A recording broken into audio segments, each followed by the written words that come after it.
Alors, bonjour à tous. On va pouvoir commencer cette 8e édition du webinaire Impact Recherche. Merci à vous pour votre présence et merci à nos deux orateurs du jour.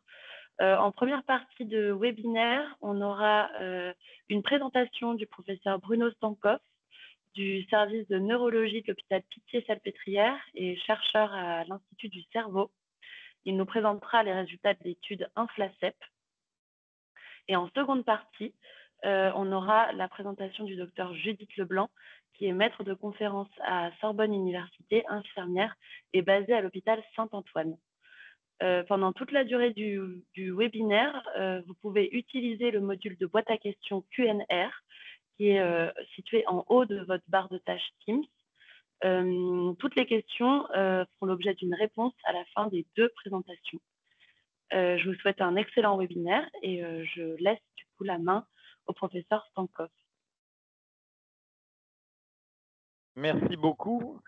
Bonjour à tous. J'espère que vous m'entendez de manière satisfaisante.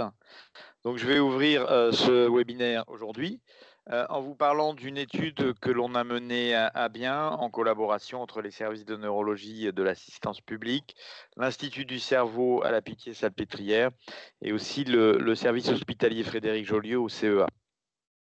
Alors, c'est une étude qui s'intéresse à une maladie qui est la sclérose en plaques.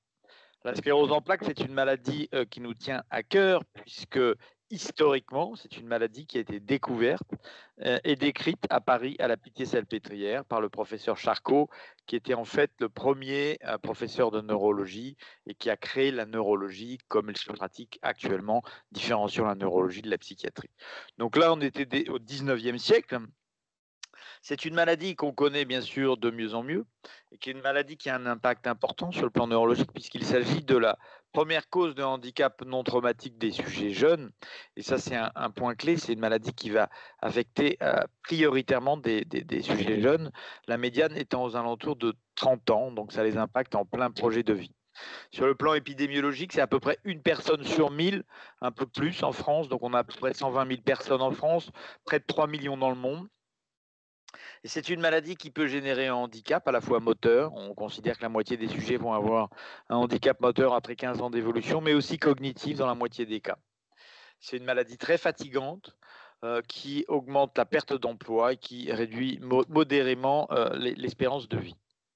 Alors, dans le champ de la neurologie, on a eu la chance que cette maladie soit un exemple de progrès thérapeutique. En fait, il y a 30 ans, on n'avait pas de solution thérapeutique. Et puis, au cours de ces 25 à 30 dernières années, on a eu beaucoup de progrès thérapeutiques qui ciblent notamment la composante inflammatoire de la maladie. Il s'agit d'une maladie inflammatoire démyélinisante. C'est-à-dire qu'il y a une sorte d'inflammation, probablement liée à une auto-immunité, qui va reconnaître une structure dans le cerveau qu'on appelle la myéline qui permet la conduction rapide de l'influx nerveux dans le système nerveux central. Et donc, cette inflammation va détruire la myéline et en traitant l'inflammation, on a réussi à améliorer considérablement l'évolution de la maladie. Et on a aujourd'hui entre 15 et 20 traitements qui ont une autorisation de prescription et un remboursement en France pour juguler cette composante inflammatoire. Et ce que vous voyez sur ce graphique, c'est que depuis les années 90, on a largement progressé en termes d'impact sur le handicap. Le handicap est représenté de façon colorée ici. C'est la proportion de sujets qui vont atteindre un certain seuil de handicap qu'on appelle un score EDSS à 3, c'est-à-dire des difficultés de marche débutantes. Et on voit que ces difficultés apparaissaient sur un âge très jeune, inférieur à 30 ans, il y a 25 ou 30 ans. Et que petit à petit, ce seuil de handicap s'est décalé dans le temps. Et en fait, les sujets vont atteindre ce handicap beaucoup plus tard dans la maladie grâce à la fois à une meilleure prise en charge, à un diagnostic précoce et à un traitement plus efficace. Donc ça, c'est le succès qu'on a eu et c'est vrai que ça a été très moteur dans le champ de la neurologie. Ça a permis d'accélérer la recherche thérapeutique en neurologie. Néanmoins, malgré ces succès, il persiste une composante dégénérative et les sujets vont quand même atteindre un certain handicap clinique et une progression du handicap neurologique. Donc il y a des choses qu'on ne sait pas bien traiter et on ne sait pas bien les traiter probablement parce qu'on ne les comprend pas très bien et parce qu'on ne sait pas très bien les évaluer. Comment fait-on en pratique? Le diagnostic, il s'est considérablement accéléré depuis qu'on utilise l'IRM. Et vous voyez des exemples d'IRM ici. Vous avez une IRM dans une séquence qu'on appelle une séquence flair. Et vous voyez que sur cette séquence flair d'IRM cérébrale, on voit des taches blanches. Ces taches blanches, ce sont les plaques de démyélinisation qui surviennent et qui sont la signature de la maladie. Et on voit cette femme de 44 ans qui a une forme qui évolue par poussée, c'est-à-dire qu'elle fait de temps en temps des symptômes qui sont des symptômes liés à une poussée d'inflammation et qui vont évoluer sur quelques jours ou quelques semaines et qui peuvent régresser. Et elle fait cette forme à pousser depuis environ 11 ans et ce qu'on voit, c'est qu'elle a pas mal de lésions dans le cerveau. Et vous avez un deuxième exemple qui est un homme de 47 ans qui, lui, a une forme dite progressive, c'est-à-dire qu'il est plus une forme un peu d'allure dégénérative, insidieuse, qui débute lentement, mais qui ne régresse pas comme dans les formes à pousser. Et ce qu'on voit sur son IRM, c'est qu'il y a les mêmes types de lésions, mais il y en a beaucoup moins. Néanmoins, la patiente de gauche va beaucoup mieux. Elle n'a pratiquement pas de gêne fonctionnelle, alors que le patient de droite, il est très gêné et il a besoin d'une aide bilatérale pour marcher quelques mètres. Donc, on n'a pas de lien direct entre le nombre de plaques qu'on voit sur une IRM et le handicap de nos patients. Du moins, cette relation, elle est très partielle. Et en fait, elle est partielle parce qu'on ne sait pas expliquer ou visualiser les mécanismes qu'il y a au sein des lésions et en dehors des lésions dans cette maladie. On voit les lésions, mais ce n'est pas spécifique. Et le fait de voir une tache blanche ne nous dit pas ce qu'il y a dans la lésion et autour de la lésion. C'est ce qu'on appelle le paradoxe clinico-radiologique. Avec l'IRM, on n'explique pas toute la maladie.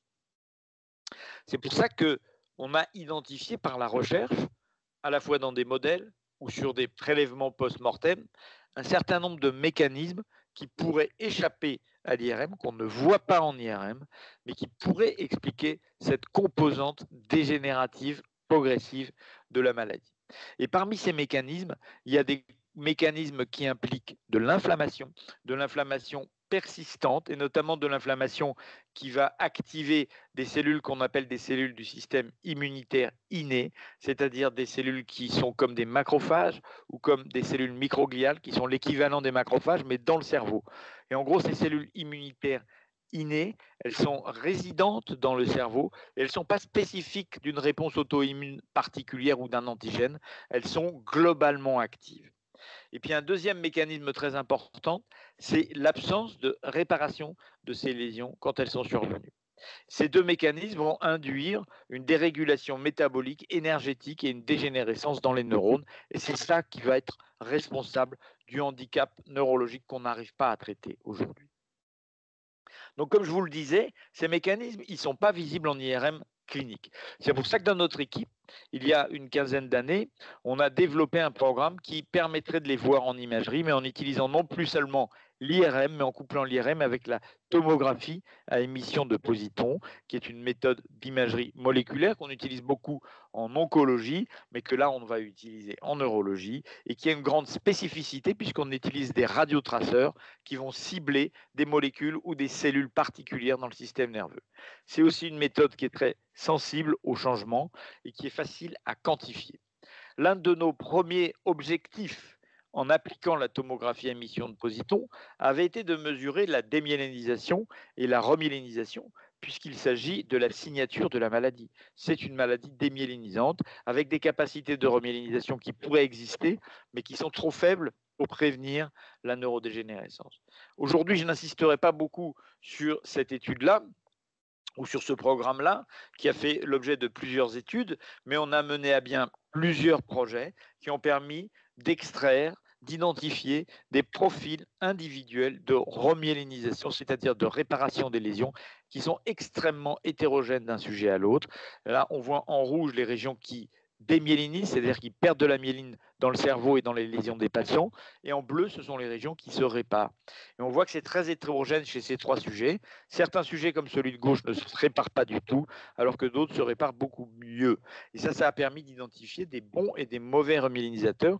Et on cherche aujourd'hui à comprendre pourquoi certains sujets arrivent à réparer leur myéline, parce que si on arrive à bien comprendre ça, on arrivera à promouvoir la réparation chez les autres patients et du coup à améliorer leur pronostic.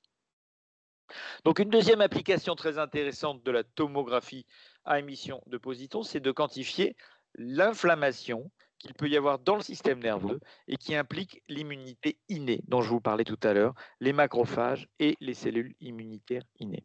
Et pour ça, on dispose de famille de traceurs qui vont reconnaître une cible qui s'appelle le TSPO ou translocator protéine, qui est exprimée préférentiellement par ces cellules immunitaires innées.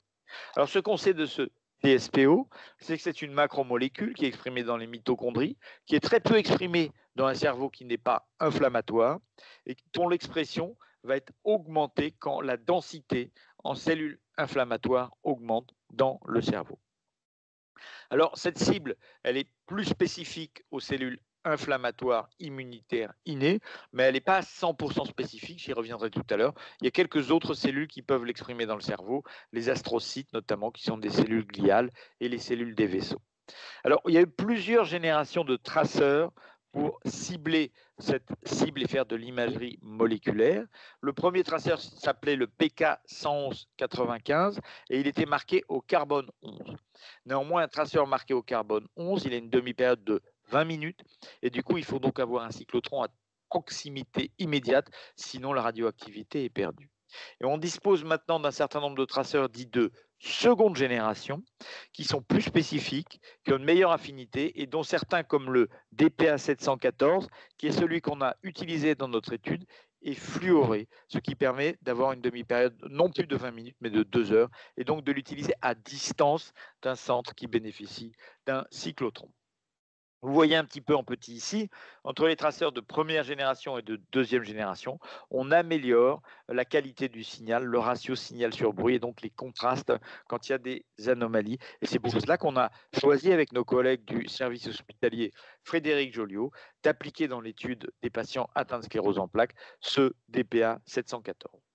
Alors un point de difficulté quand on utilise ces traceurs dits de seconde génération, c'est qu'il existe une petite influence, une hétérogénéité en fonction d'un polymorphisme génétique du gène du TSPO. En fait, les sujets sont un peu hétérogènes sur l'affinité de liaison au traceur.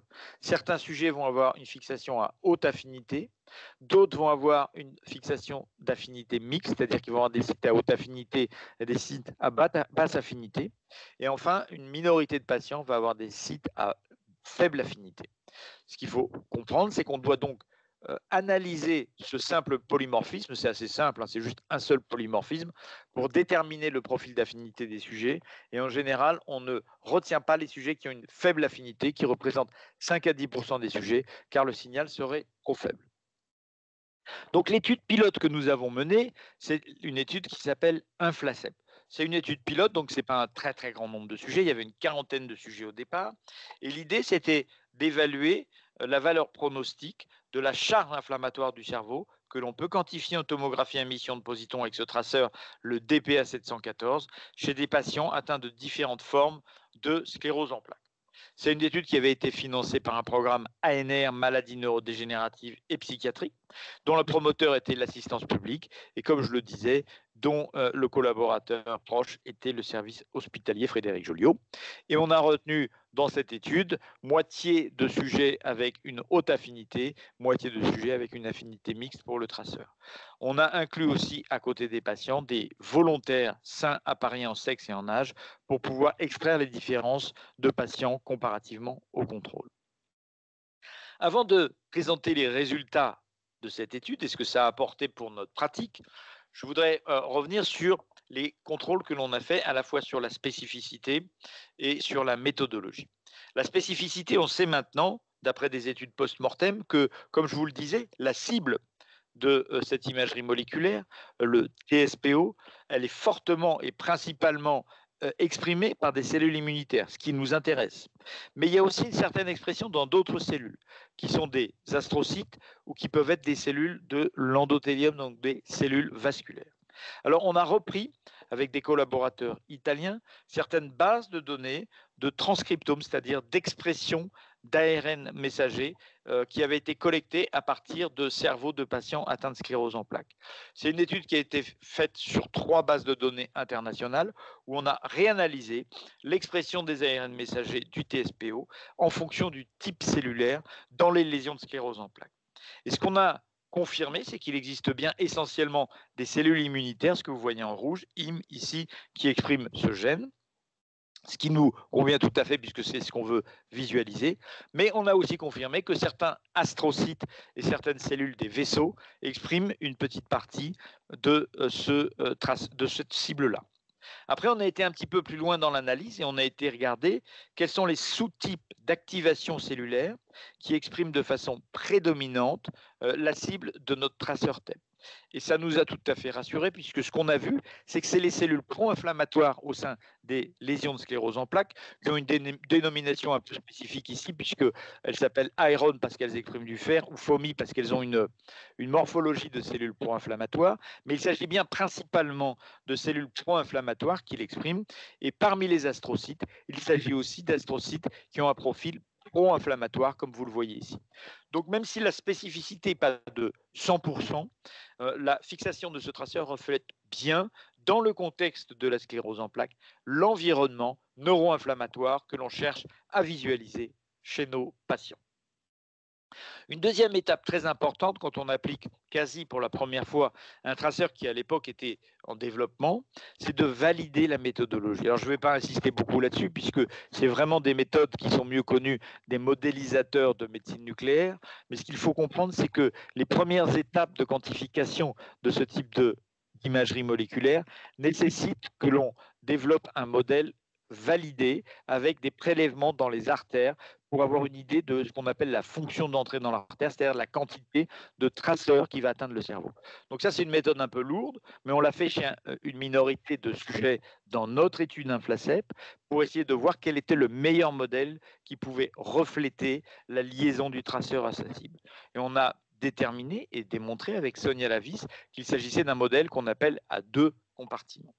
Après, comme c'est une méthode trop invasive de prélever les artères, on a validé une deuxième méthode dite non invasive, où au lieu de prélever dans l'artère, on va comparer le signal de chaque région du cerveau à une région de référence qu'on va déterminer, puisque cette région ne fixe pas le traceur dans le système nerveux.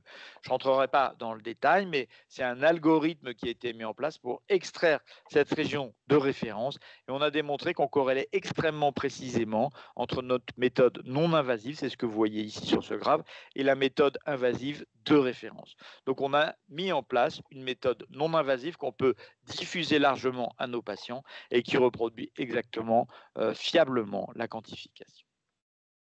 Alors maintenant, je vais vous montrer ce qu'on a obtenu dans l'étude. Le premier résultat qu'on a obtenu, c'est qu'effectivement, quand on compare des contrôles qui sont écrits healthy control, HC ici, à des patients dans différentes régions dans leur cerveau, on voit qu'il y a bien une augmentation d'expression de la cible et de liaison du traceur.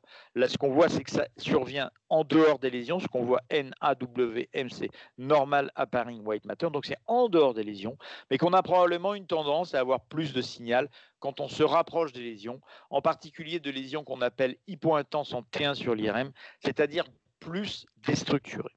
Néanmoins, les différences à l'échelle de la région d'intérêt rester relativement modeste quand on voit ce graphe.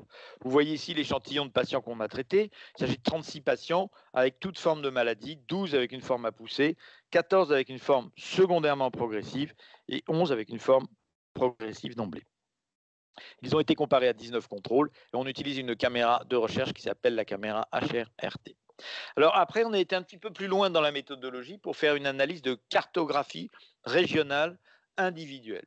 Et pour ça, on a fait des comparaisons à l'échelle du voxel des cerveaux de nos patients. Le voxel, c'est l'équivalent du pixel informatique, mais au niveau de l'imagerie. Donc, c'est la plus petite unité qu'on peut analyser en imagerie sur le plan du volume.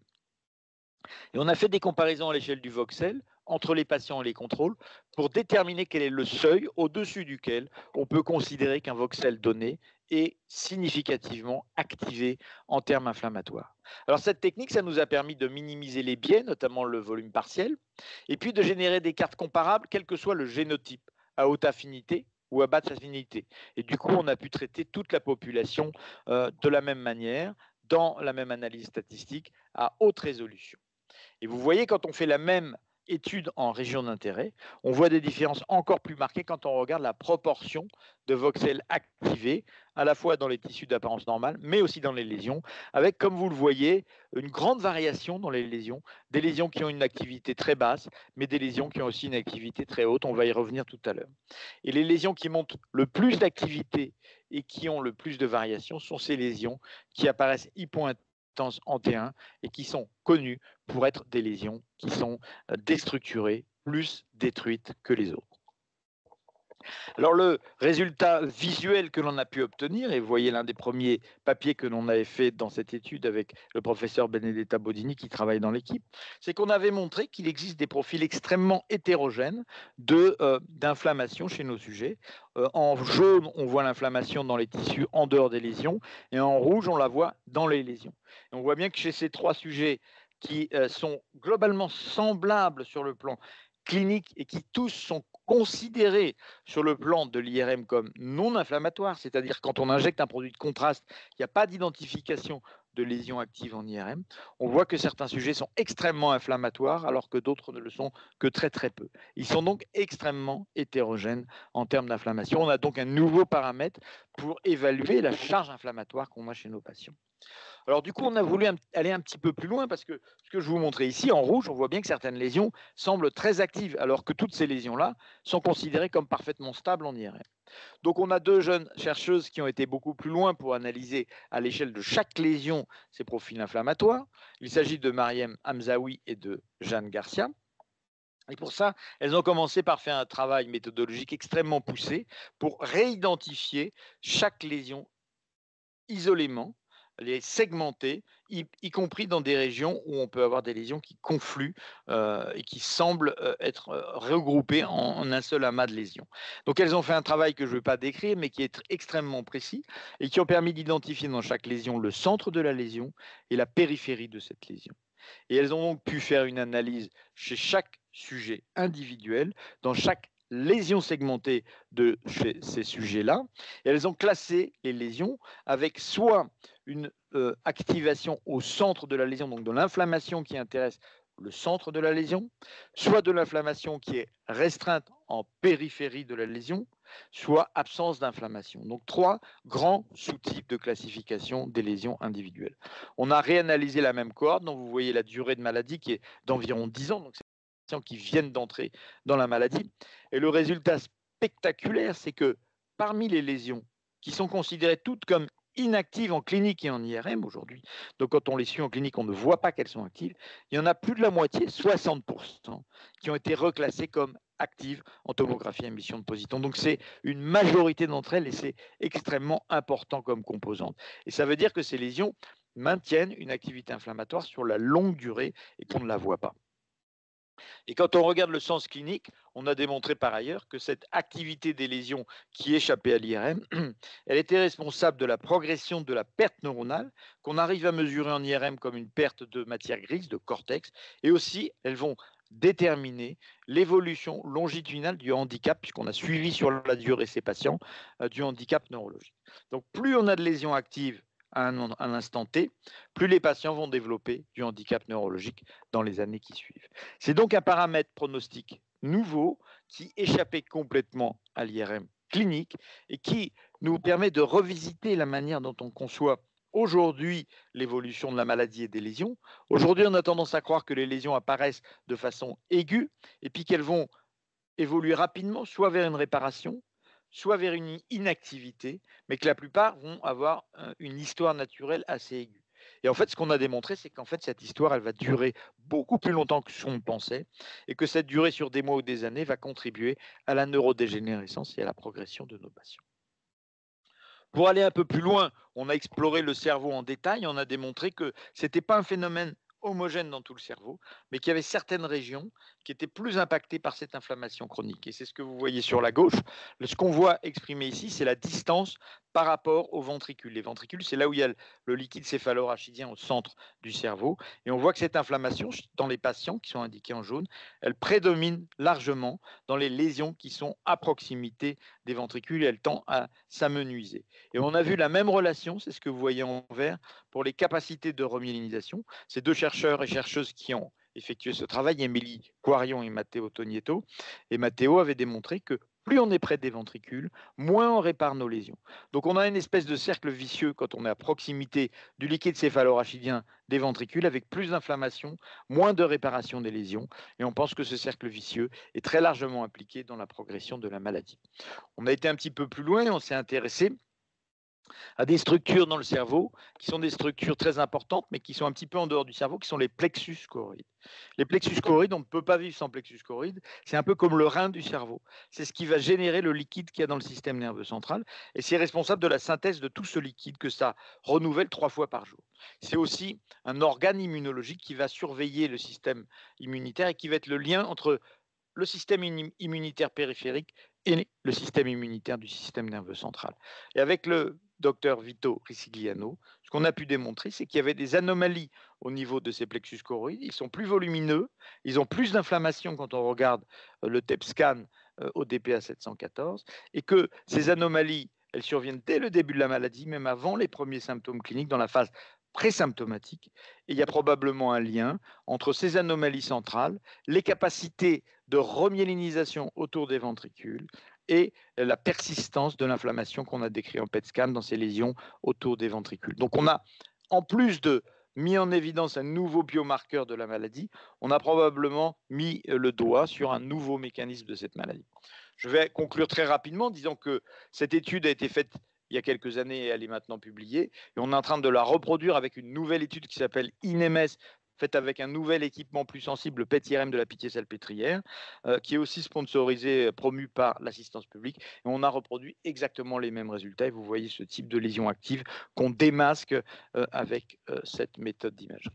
Et donc, ces résultats nous paraissent importants. Et comme c'est une technique qui était peu répandue, ce qu'on a développé ces dernières années, c'est un nouveau projet, qui est un projet de réseau français, où on ne serait plus le seul centre en France à développer ce type d'imagerie, mais on aurait un certain réseau avec au moins 6 centres, Paris, Nancy, Rennes, Lyon, Marseille, Toulouse, dans un premier temps, qui seraient capables de faire la même méthode, d'avoir le même type d'analyse et de proposer des essais de plateforme pour des cohortes ou pour des essais thérapeutiques. Et c'est un nouvel essai qui s'appelle l'essai Inflanet, qui lui aussi est promu par l'assistance publique. Voilà, je vais clore ici cette intervention en vous montrant l'image de notre équipe de recherche, très sympathique. Merci beaucoup. Merci beaucoup, professeur. C'était très complet, très clair aussi.